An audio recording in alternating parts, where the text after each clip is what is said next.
O conflito israelense-palestino, que ocorreu novamente em 7 de outubro de 2023, é uma questão profundamente enraizada com camadas de complexidade histórica, religiosa e territorial. Muitas discussões contemporâneas traçam suas origens ao estabelecimento de Israel em 1948, mas suas raízes se profundizam. Ampliando quase 3.000 anos no século VIII a.C., os territórios agora identificados como Israel e Palestina estavam sob o domínio dos reinos de Judá e Israel.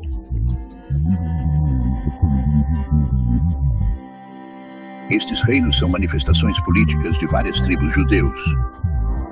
Ao mesmo tempo, os ancestrais dos palestinos, frequentemente chamados filisteus nas escrituras antigas, ocupavam um trato de terra da faixa de Gaza até Tel Aviv. O Antigo Testamento, um texto fundamental do judaísmo, citou a promessa de Deus de uma vasta terra aos descendentes de Abraão, israelitas. Esta promessa divina se tornou uma pedra angular para as primeiras disputas territoriais. Em 722 a.C., os assírios, sob o rei Sargon, reformaram a paisagem geopolítica, anexando o reino de Israel.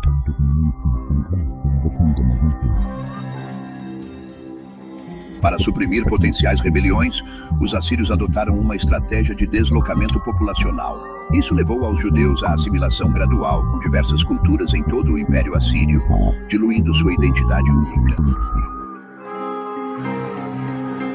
No final do século VII a.C., quando os babilônios substituíram os assírios, outra transição de poder foi encontrada. Eles controlam vastos territórios, incluindo Jerusalém. A resistência judeu contra o domínio babilônico levou à destruição do Templo de Salomão em 587 a.C., marcando o início do exílio babilônico. No entanto, o vento da mudança soprou novamente em 539 a.C., quando os persas, sob a liderança do rei Ciro, o Grande, derrubaram os babilônios. Ciro permitiu que os judeus exilados voltassem a Jerusalém. Ele também patrocinou a reconstrução do Templo de Salomão, um gesto significativo que o amou para o povo judeu. Em 63 a.C., o Império Romano estendeu seus tentáculos a Jerusalém. Os séculos subsequentes sob o domínio romano foram turbulentos para a comunidade judeu. Duas grandes revoltas contra os romanos resultaram em perdas catastróficas para os judeus, levando a uma diáspora onde muitos fugiram da perseguição romana. A ascensão do cristianismo no Império Romano adicionou outra camada de complexidade. Os judeus enfrentaram perseguição intensificada, sendo culpados pela crucificação de Jesus. Esta perseguição persistiu até 638, quando os muçulmanos, sob o califa Umar, conquistaram a região. Esta conquista inaugurou um período de relativa tolerância religiosa, permitindo que os judeus retornassem a Jerusalém. Nos séculos subsequentes, a maioria dos judeus residia na Europa, onde enfrentaram inúmeros desafios, incluindo discriminação, pogromas e restrições socioeconômicas.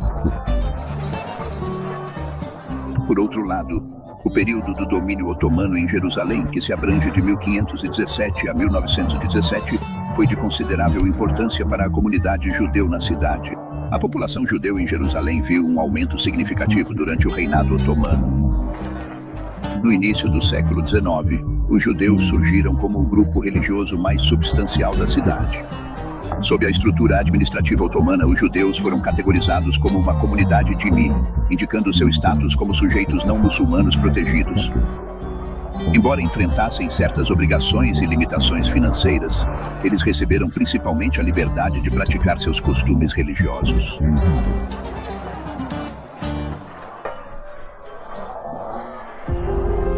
No final do século XIX, Theodor Herzl, um jornalista judeu visionário, propôs uma solução radical: o estabelecimento de um Estado judeu em Palestina. Sua ideologia sionista ganhou tração, especialmente após a Declaração Balfour do governo britânico em 1917, que endossou a ideia de uma pátria judeu em Palestina. Após a Primeira Guerra Mundial, a Liga das Nações concedeu à Grã-Bretanha o Mandato de Palestina. Isso viu um aumento na imigração judeu que inevitavelmente aumentou as tensões entre judeus e árabes. A Revolta Árabe de 1936 a 1939, uma resistência contra o domínio britânico e a imigração judeu, levou ao Livro Britânico de 1939, que propôs um Estado judeu-árabe conjunto. No entanto, os horrores da Segunda Guerra Mundial e do Holocausto ampliaram o apoio global à pátria judeu. Em 1947, as Nações Unidas propuseram um plano de partição para dividir o mandato britânico-Palestina em estados judeus e árabes separados, com Jerusalém como uma cidade internacional. A liderança judeu aceitou o plano de divisão das Nações Unidas, mas a liderança árabe não aceitou. Em 14 de maio de 1948, David Ben-Gurion declarou o estabelecimento do Estado de Israel. Esta declaração foi recebida com intervenção militar por estados árabes vizinhos, levando à Guerra Árabe-Israelita de 1948.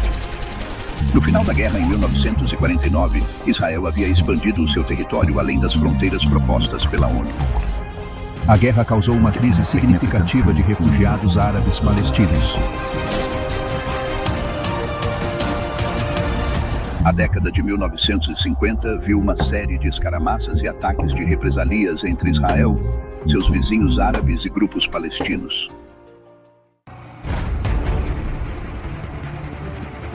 A tensão culminou na Guerra de 6 Dias de 1967. Preempindo um ataque árabe percebido, Israel lançou ataques contra o Egito, a Jordânia e a Síria.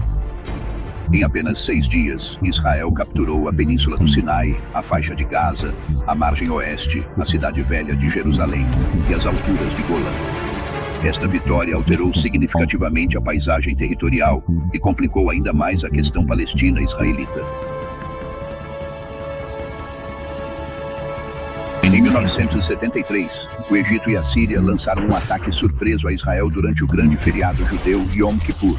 Apesar dos contratempos iniciais, Israel conseguiu repelir os atacantes. Esta guerra levou ao Acordo de Camp David de 1978, mediado pelos Estados Unidos. O presidente Jimmy Carter, o presidente egípcio Anwar Sadat e o primeiro-ministro israeli Ameaçem começaram a negociar os acordos, levando ao Egito ao reconhecimento formal de israelitas, e as duas nações assinaram um tratado de paz em 1979.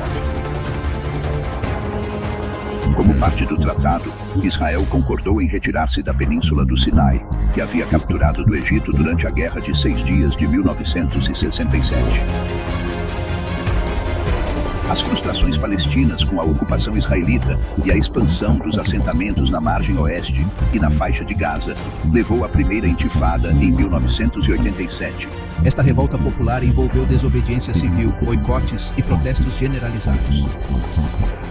A violência e a resposta de Israel atraiu a atenção internacional, destacando a necessidade de uma resolução.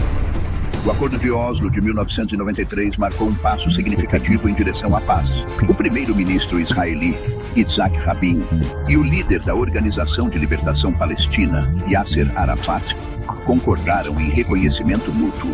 O acordo propôs uma retirada gradual das forças israelitas de partes da margem oeste e de Gaza e o estabelecimento de uma autoridade palestinesa. O fracasso do Israel em cumprir as promessas do Acordo de Oslo levou à segunda intifada em 2000. Esta violenta revolta resultou em baixas significativas em ambos os lados.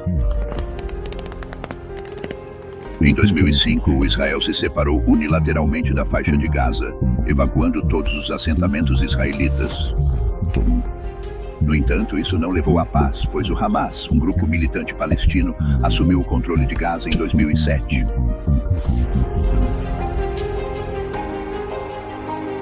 As negociações de paz retomadas em setembro de 2010 fazem parte dos esforços em andamento para resolver problemas de longa data entre Israel e a autoridade palestinesa.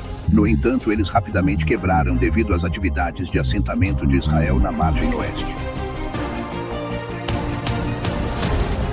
Israel manteve um bloqueio na faixa de Gaza, com o objetivo de restringir o fluxo de bens e recursos para o Hamas, que Israel e vários outros países consideram uma organização terrorista.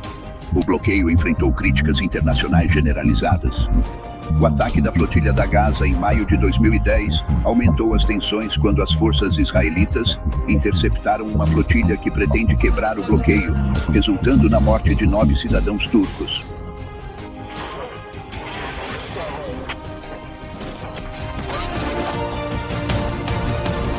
O conflito tem visto violência em andamento, incluindo ataques com foguetes de Gaza para o Israel e ataques aéreos de retaliação e tiros pelas forças israelitas. A libertação do soldado israeli Gilad Shalit em outubro de 2011 foi um momento significativo, pois ele foi mantido cativo pelo Hamas em Gaza há mais de 5 anos. Grandes operações militares em Gaza ocorreram em 2012 e 2014, com perdas significativas de vidas e danos à infraestrutura, particularmente durante a operação de 2014 Porta de Proteção. Em 2018, a mudança da embaixada do ZEUA de Tel Aviv para Jerusalém foi uma decisão controversa que provocou protestos generalizados. O plano de paz da UE proposto em 2020 foi rejeitado pelos palestinos, dada a desigualdade no intercâmbio populacional proposto e a transferência de 1/3 da Palestina, incluindo a maior parte das melhores terras agrícolas, para novos colonos judeus.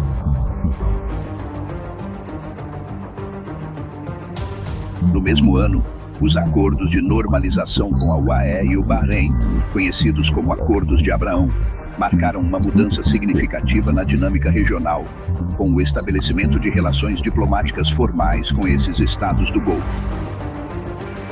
O conflito no bairro de Jarrah, em Jerusalém Oriental, devido ao despejo de famílias palestinas, aumentou em abril de 2021. Jacob, sabes que esta não é a tua casa. Sim, mas se eu for, você não voltará. Então qual é o problema? Por que você está gritando comigo? Eu não fiz. Eu não fiz isso, mas você. É fácil gritar comigo, mas eu. Não fez isso. Você está roubando minha casa. Se eu não roubar, outra pessoa vai roubar. Essas tensões acabaram por levar a um conflito em larga escala entre Israel e Hamas em Gaza em maio de 2021. A violência continua em 2022, incluindo um ataque com foguetes de Gaza no Tel Aviv em janeiro e outro conflito de Gaza. Em outubro de 2023, ocorreu uma grande infiltração do Hamas de Gaza para Israel, matando mais de 1.000 civis e sequestrando cerca de 200 soldados e civis.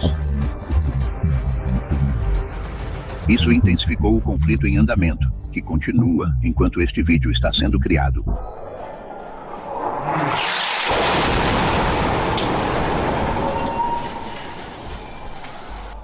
Israel represaliou lançando ataques aéreos contra Gaza, resultando na morte de milhares de palestinos, incluindo mulheres e crianças, de acordo com a ONU.